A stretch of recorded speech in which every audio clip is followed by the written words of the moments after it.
We can begin, sir.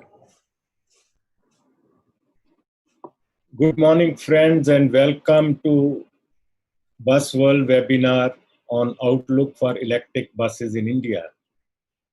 As you all know that buses continue to be one of the principal modes of commuting in many cities of India due to low cost of operations and very heavy, high passenger carrying capacity compared to other modes of city transport.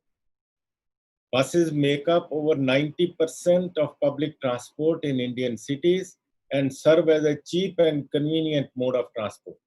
The city bus industry is still fragmented, and there are not many big private companies who are in the city bus operation. Most of the companies are operating their small number of buses.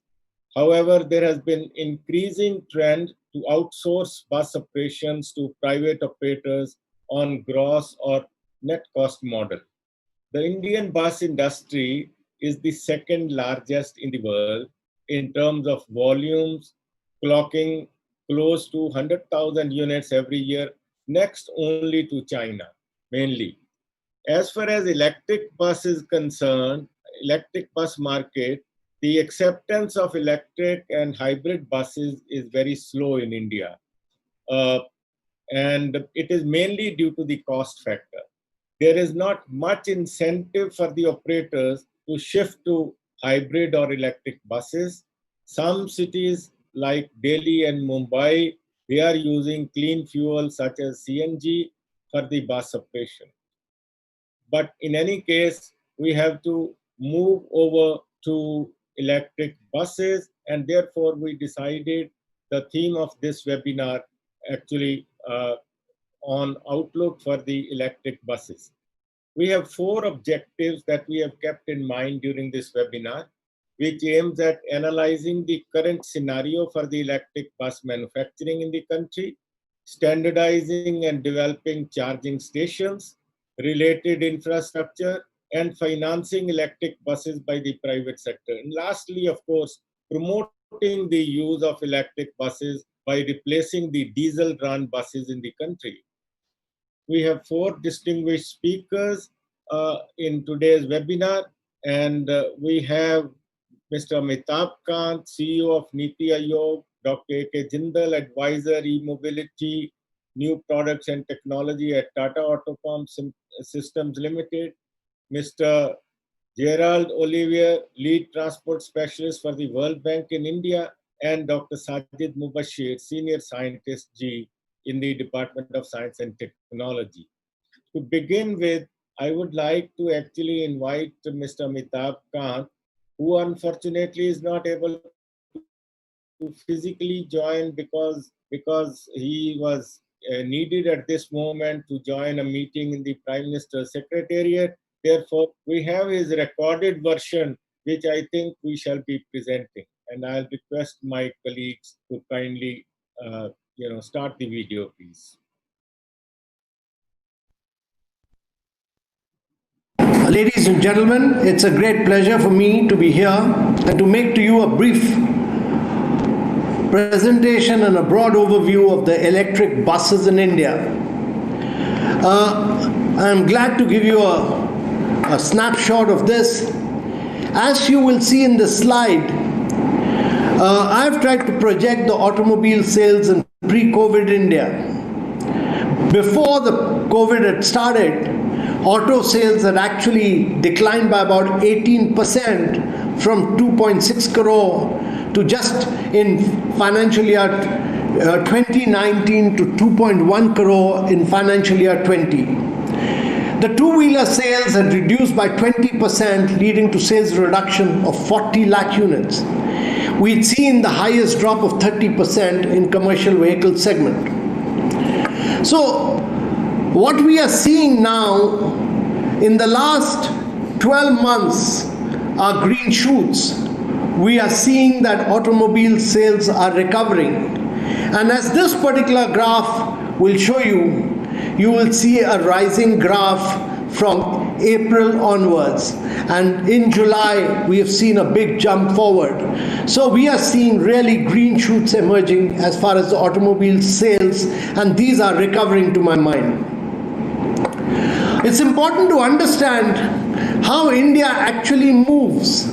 And I've given you this perspective based on the census on how people travel to work patterns, and this is for non-agricultural workers. Nearly 50% of Indians use non-motorable transport modes, that is walking and cycling to travel to work. And this is a huge opportunity for people to bring in buses, two-wheelers. 50% of Indians using non-motorable modes. Buses are used by 11% of Indians. Autos and taxis by 3%. And four-wheelers are used only by 3% of people, and two-wheelers by about 13% of the people. This is a broad perspective on how India actually moves. And this really shows that in the years to come, we will have many more people using buses, because that is the best form of transport. India should move away towards buses, because this is about community transportation. This is about a cheaper mode of transportation. This is a mode of transportation which will save environment and ensure sustainable growth of India. There are several policy decisions which have been implemented by central government in recent times, particularly to promote electric buses. We have the FAME 2 with outlay of rupees 10,000 crore to give incentive to 7,000 buses. FAME 2 focuses on shared mobility, as buses and three-wheelers get 70% to demand incentive. The scheme has already sanctioned 5,595 electric buses to 64 cities and state governments in India. We in Niti Aayog had prepared a master concession agreement for procurement of electric buses on OPEX, on operational expenditure basis. And hiring of electric buses by local authorities have been exempted from GST. The GST on electric vehicles and charges have been reduced to a mere 5% as compared to 28% for other vehicles and 43% for hybrid vehicles. We've also worked with the state governments very closely, and we've seen policy decisions being announced by state governments to promote electric buses. Andhra Pradesh has converted 100% of the state bus fleet into electric by 2029. That is its commitment. Andhra has taken a big leap forward.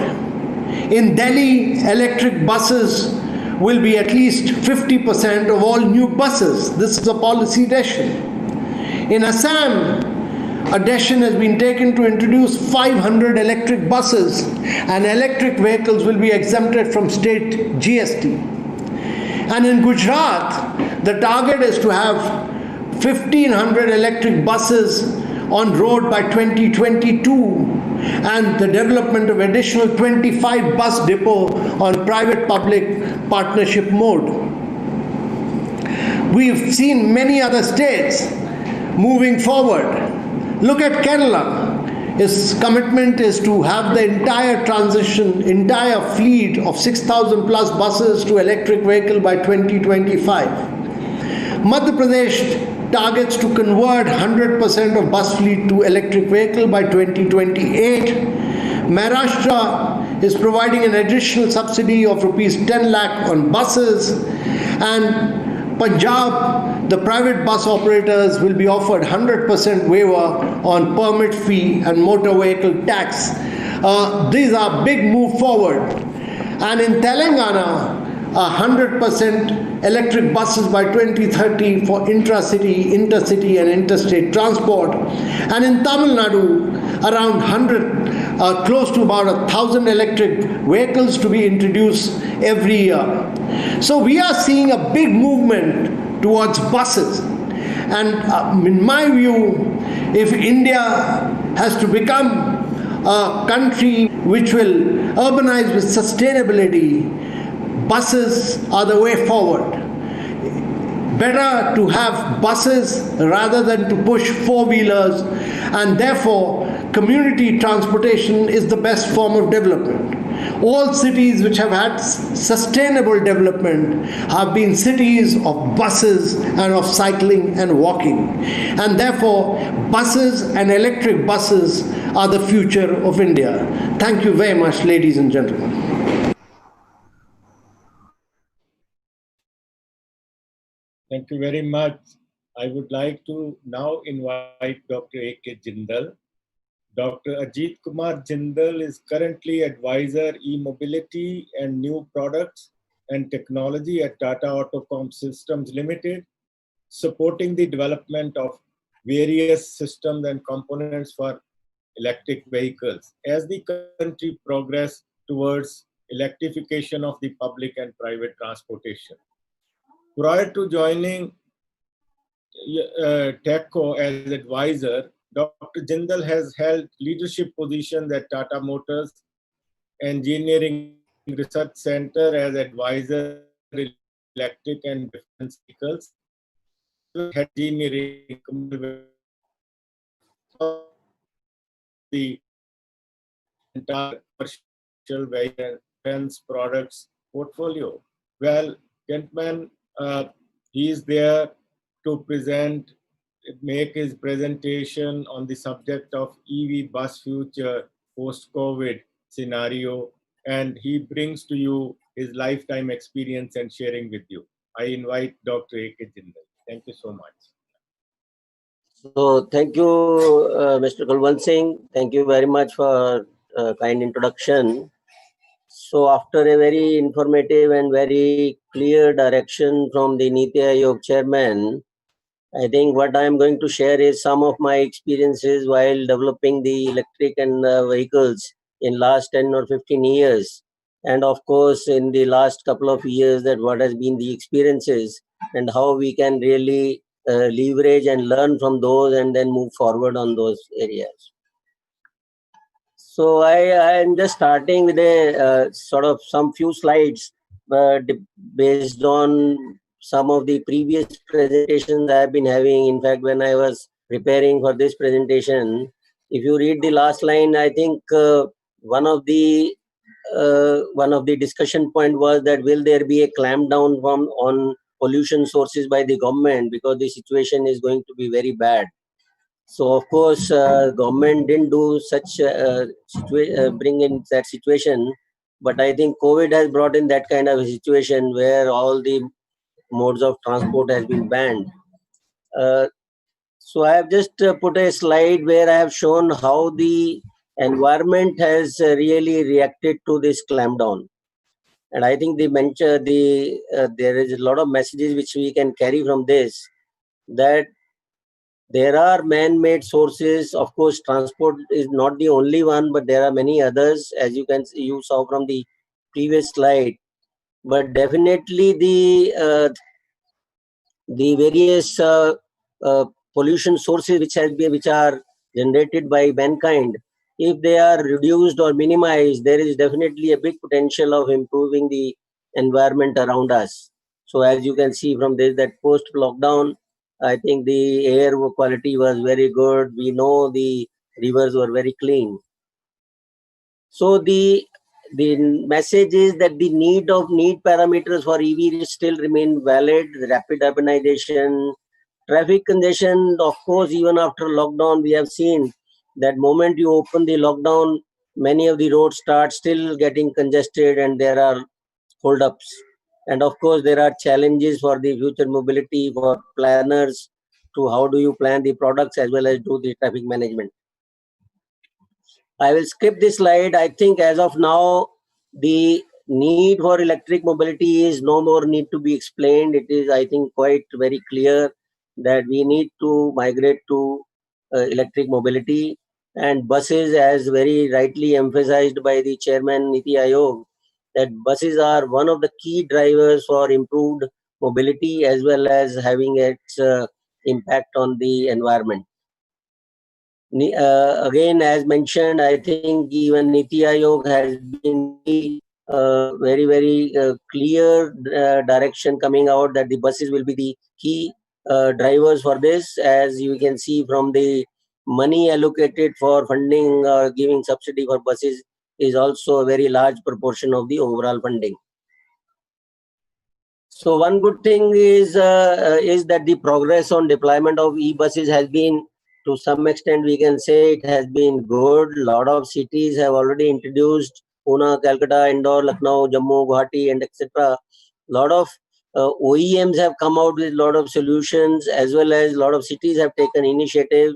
Some by fame and some even without fame also have taken a lot of initiative in introducing e-buses. So that way it is a good sign. The demand also, as I think it was mentioned by Mr. Amitabh Kant, if we see the demand for e-buses based on even the basic minimum requirement of buses is huge demand. And as per the directive of the desire of Niti Aayog that by 2030 all the public transport should be electrified, there is a huge potential in terms of numbers. And as you can see from the graph, maybe not so clearly readable, but I can tell you every year we need to induct minimum of 12,000 to 15,000 vehicles on the public roads for the public transport. This is basically only city transportation. So then also we may be able to just catch up with the international standards of providing the public transportation for the public. So far, around 600 vehicles are on road. There may be some plus minus numbers. And also, as was mentioned, 5,600 buses have been sanctioned for procurement by various STUs around the country.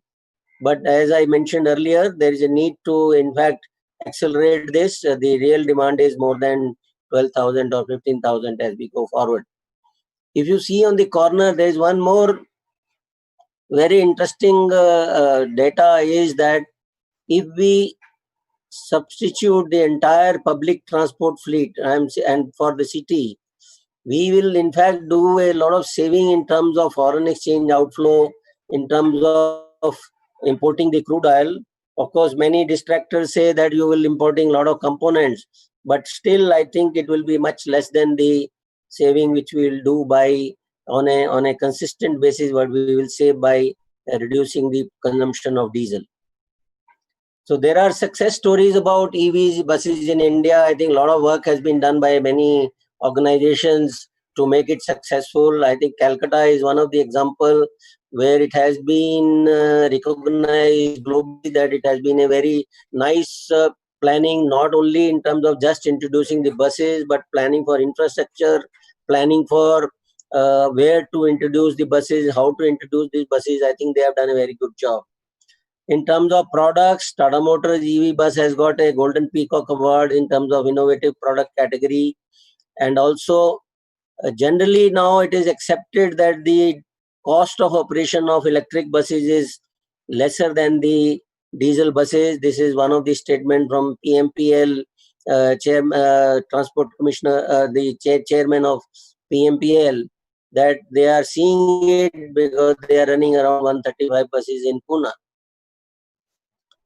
So I think here next I would like to really go through quickly that some of the challenges which have been faced while introducing these buses, various tendering processes, finance issues. This is based on what we hear and as an OEM whatever we have faced. One, of course, what I call this as a anxiety, wheel of anxiety. One is of course the high initial cost, which needs initially, as of now, government subsidies. GCC model is liked by many, but some feel it's very challenging.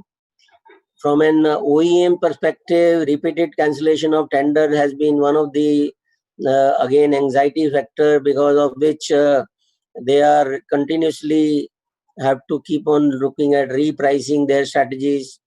New players are coming in, which is good, and there is a good amount of competition, and they are facing thin margins.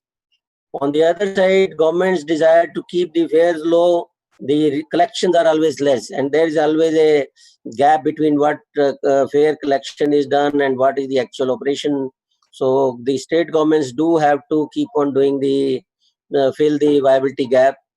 Uncertainty of payments, and then operators. I think the biggest anxiety from operators is about the bank guarantees which they need to provide. Cost of funds is very high, and funding is not done on a long duration. I think the funding is done only for 4 or 5 years, whereas these buses are supposed to be on the road for at least 10 years. So that these are some of the challenges which are faced by various stakeholders, and which leads to a lot of anxiety and uncertainty about introducing the e-vehicles.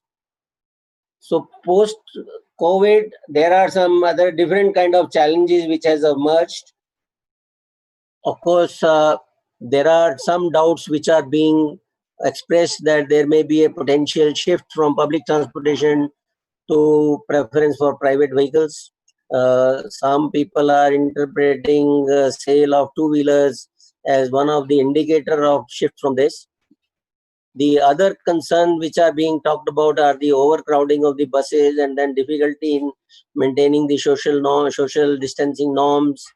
The most of the e-buses, I will talk about this a little later, that e-buses are considered as elite services. And and most of these buses are air conditioned, so it has got its own challenges in terms of operations. Inadequate buses, not many buses on road, and anxiety of traveling on the environment, in the closed environment. These are all some of the, I think, new concern which has come post-COVID, which need attention and addressal. Vulnerability of supply chain is another area because of the current geopolitical situations. A lot of critical components still remains imported, though a lot of strides have been made in terms of localization, but still that is one challenging area which is need to be addressed. Technically, I think the challenges are vehicle range is one of the biggest challenging issue. Cost, as I mentioned, battery replacement cost, battery pack life, and of course, to some extent, charging. I think charging is not so critical for the dedicated fleets, but yes, as a general, it could pose some problem. But at the same time, I believe there is a big potential in terms of improving the viability of electric buses. There are a lot of technology improvements happening in terms of battery. There is a lot of potential in terms of improving efficiency. This has been particularly, we have seen that there are uh, possibilities of optimizing each and every aggregates in the buses so that you can get better life. Battery cost is reducing, and there are a lot of new technology which are being developed, which will really reduce the cost further. Obviously, there is already a lot of reduction in the cost has happened in batteries, but still, I think further progress is will be possible in times to come. And of course, integration of various EV aggregates, batteries I have mentioned, and of course, the durability and reliability. So I'll pick only few subjects for discussion here, not all points, but few.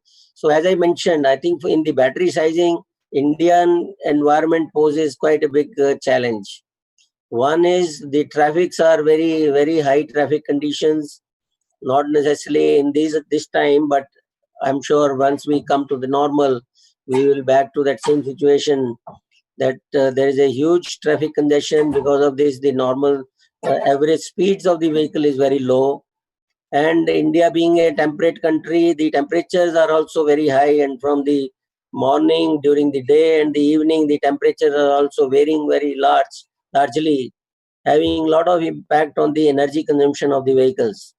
So as per the data, around 26% of the energy is getting consumed in only running the ACs. We are not recovering actually the number of kilometers. So that is one of the, I think, biggest challenge for the electric vehicles buses operation particularly. The other thing is, of course, buses can operate in different modes, but the only I would like to draw the attention of the general listeners is that in India, the authorities are not very comfortable with the opportunity charging, which gives us an opportunity to optimize the battery size. They are very comfortable in terms of overnight charging. So which again poses a lot of challenges in terms of the battery sizing and the cost of the vehicles. So what can be the way forward? So from a commercial levers point of view, of course, there is a opportunity for cost optimization through aggressive localization, and particularly from the OEMs as well as the tier ones. There is a big potential of shifting from build to print suppliers from to the FSS. When I say FSS, mean full functional, fully system suppliers. So all operators will agree with me. They would like to have a favorable funding option like low cost of funds as being now offered to MSMEs. In fact, in last 2 years, when we used to talk about the cost of funds, it was in the band of around 12% weighted average cost of funding. But nowadays, at that time when we talked about 7%, everybody laughed at how it can be. But now the government has really done a great job by minimizing the cost of funds, and MSMEs are being funded at 7%, 8%. So if those things can be given to the operators, it will be really a big benefit. Funding for long-term duration, and I think bank guarantees have been, I heard from many operators, they are being asked to give bank guarantees for the amount of subsidy which is given, which actually put a lot of pressure on them. I think fair tendering process and transparent and automatic payment processes are also another area which need to be addressed, which will draw a lot of operators' willingness to operate businesses in the country. On the cost side, I think I'll not spend too much of time on this, but from a Tata Group perspective, Tata Group is committed to be participating in the entire range of activities in terms of EVs. TACO is also doing a lot in terms of developing the components and systems within country and developing the whole ecosystem. And of course, a lot of OEMs are doing a great job in terms of developing the vehicles and solutions for the public transport. Just to indicate that a lot of cost reductions have already happened in terms of localization of systems and components, battery packs, motors and inverters, and HVAC by Tata Group, as well as many other OEMs and tier ones, as I know. I think the other technical levers to improve the TCO, and I would every operator and everybody will be very concerned about improving the TCOs. So the key levers which are there are improving the energy efficiency, which is primarily the OEM's job by using innovative strategies in terms of design of components and architecture of the vehicle, and of course optimizing the system and component, optimizing the battery size according to the duty cycle, as well as having a trade-off between the initial investment versus life cycle cost. So opportunity charging is one area of optimizing the battery size. And also, I think we have to think about how do we make our vehicles more COVID compliant, where I won't say guaranteed social distancing norm, but yes, there is a possibility to improve the situation, which I will show in the next slide. And also for the consideration is because today large fleets of our public transport, public city buses are non-AC. Though everybody will desire the buses to be shifted to AC, but in the current situation, it may be really good that if we can consider non-AC buses, which will improve the TCO to a very large extent. So this is one of the suggestions which I asked our team at ECHO to really look at how can we implement this, minimize the contact between the passengers. So this is one of the proposals which we got it prepared, where with very less loss of number of seats, the passengers can be more or less isolated from each other, and to large extent the social distancing norms can be met. And also, we need to look at the ventilation or optimization of the window sizes, optimization of the ventilation through pressurized ventilation, use of HEPA filters are some of the other ways where we can improve the environment within the vehicle. So as I said earlier, there is a very clear indication that in the AC buses, obviously there is a need to optimize the temperature settings so that it can improve. This is the data we have seen, that by a mere change of setting from 23 to 25 degrees C, almost 7 to 8% energy consumption can be improved, which will directly translate to the range increase by 7%. And also when we go to non-AC, obviously there is a further reduction to almost 22%. And on the other side, I have just also put, just to indicate that for a battery size for 200 kilometer range with 80% DOD and 100 to 20% SOC consumption, the battery size in a non-AC bus will be around 42 kilowatt hour less, which translates into around 7 to 8 lakhs of rupees of the bus cost. So lastly, I think viability gap, if we do the analysis, there is a few factors which we did some quick calculations, that with battery price now dropping down to almost $200, and if the electricity cost is around 8 rupees, and if the interest cost is around 8%, and the funding is for 10 years, then there is a very clear direction that the EVs can be as cost effective as operating the normal diesel or CNG vehicle fleets. So in terms of total cost of ownership, cost per kilometer will be almost same for both for the overall life cycle. So I think in short summary, that for the sustainable mobility in country like India, there is a huge need and dependence on public transport, as was mentioned by Mr. Amitabh Kant. And for sustainable mobility, there is a strong case to have more and more e-buses on the road.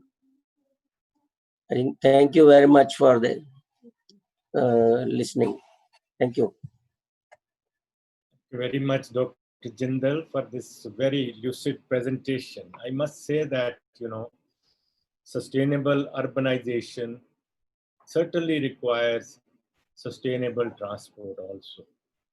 And we are expecting by 2030 that India will have 600 million people living in cities and towns, and we will certainly require large number of buses which are, I would say, that compliant with our needs. You have very rightly said that only 25% buses are available. We need 160,000. We have only 40,000 buses. There is no doubt a great potential so far as electric buses are concerned, but the key challenges that you have spelled out are mainly financial. Component-wise also, you have very nicely explained. And certainly, the solutions also that have been provided by you with some viability gap funding or subsidy elements, or for that matter, long-term duration, lending operations by the banks, etc. I am sure that, the industry, the operators, the government, and all other stakeholders will certainly respond to it, because that is going to be the need of the hour. And I must thank you for that, because I think the best thing I liked was your COVID compliant seating plan that you have really given as an example. It's so beautifully done, basically, and ultimately I think that is going to be the reality in some form or the other. Thank you very much. I'll now like to invite Mr. Gerald Olivier from the World Bank, who's the lead transport specialist for the World Bank in India. Gerald actually focuses on developing solutions to enhance urban mobility, achieve sustainable economic integration through multimodal transport, enhance regional connectivity, and achieve safer transport to better serve the needs of India. On transformative mobility and battery storage, with a focus on enhancing the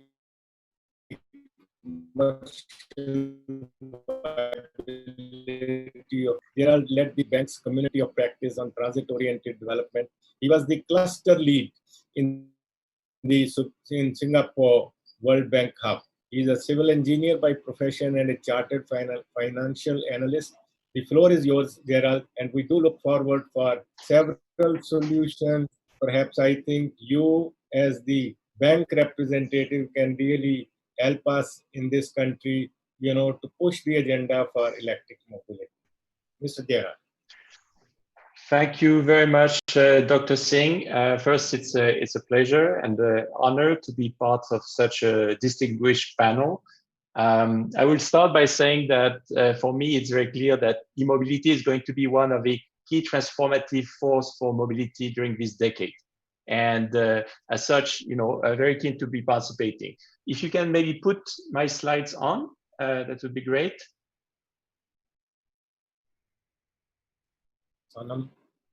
Sonam, can you help out?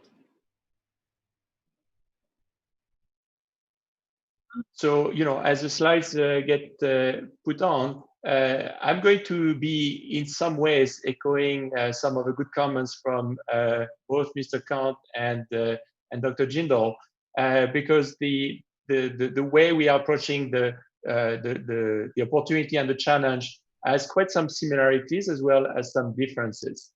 Is it possible to see the slides? I don't see them right now on. Are they on? Okay, good. So let me start by stating the obvious for a group like this one. Buses do matter.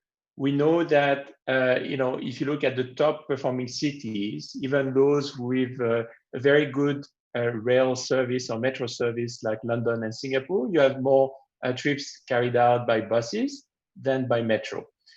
So, as you think about it, this is certainly not something that will go away and accordingly is quite essential.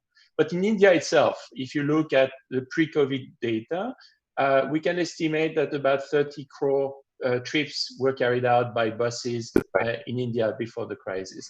So there is certainly an opportunity to think about buses broadly, just because of the low cost scalability that they bring and the environmentally friendly opportunity they bring, in particular when bringing the e-bus dimension to the equation as part of the mobility system in India. Next. So if you look at the situation, next slide, please. No, yes, thank you. While buses do matter, there is clearly a very low supply of buses compared to any international comparators. In a way, the bus sector has been a bit ignored since GNN-URM in India, and it shows very clearly when it comes to the number of buses per capita, which are shown, for example, for 3 of the cities, Bangalore, Delhi, Mumbai, compared to their comparators around the world. Now, the same is true at the national level. We broadly estimate that you would need 3 to 5 times more urban buses to reach international comparators. And FEM1 and FEM2 are maybe the only recent programs that have supported at the national level the incubation of more buses, but those are relatively small number compared to the size of the challenge. Next slide, please. So when you look at now the e-bus situation in India, we are at the very, very early stages. It is true that FEM1 was a good initial pilot to get acquainted with the technology and to bring about 435 buses, in operation in a diversity of cities. It was a way to bring also new players to the market. But it is still 0.1% of the total number of buses. A few more buses were added in between by other cities, but we are still at a very low number at this point. As we move to FEM2, we start getting to the size of a pilot that is significant enough to really start testing different business model. And that's quite interesting because with the 5,595 buses that Mr. Kant mentioned, you can reach something that is close to 0.7% of a total bus fleet in India, and electrify it, and then really start having an ecosystem that emerges. But when you look at the real big pie, the buses in service, I mean, there are more buses registered, but the buses in service, we can account somewhere around 830,000 buses in India, spread between the urban, intercity, public, private, etc. And the big question is, if you think about moving from this bottom left graph to, by 2030, 25% of electric buses, then the numbers start becoming very big in terms of investment required. With a cost of 1 to 2 crore per bus, and with something like 2 lakhs buses that would be required as e-buses, you start playing with numbers that are in the 2 to 5, 6 lakh crore that would be required by 2030 in terms of new investment. So the question is, what will drive this investment and the pace of this investment? So let's go through some of the drivers. Next slide, please. The first key driver has to do with the core economics of e-buses. Despite all the benefits, which are clear in terms of environmental impact, in terms of upgrading the fleet and the like, STUs, operators are not going to switch just because of this, but they are going to be looking at their total cost of ownership and compare it very, very closely with what is available in terms of next best. So with the BS6 norms coming in play since April, they are going to then start comparing what is my total cost of operation and how do I do a trade-off between the bigger bus cost, battery cost, charging infrastructure costs, and associated interest, and the reduced costs in terms of fuel and maintenance that come with an electric buses. Now, the good news is when you run this for certain scenario, you will start seeing that an electric bus is starting to come at the same TCO as a BS6 AC bus. So that's good news because that's where you start triggering more interest from the market. When you factor in the subsidy, then it's also even below the cost of a BS6 AC bus. But today, and in particular, resonating on the comments that were just raised by Mr. Jindal, a lot of the STUs and municipalities are still operating non-AC bus. So if you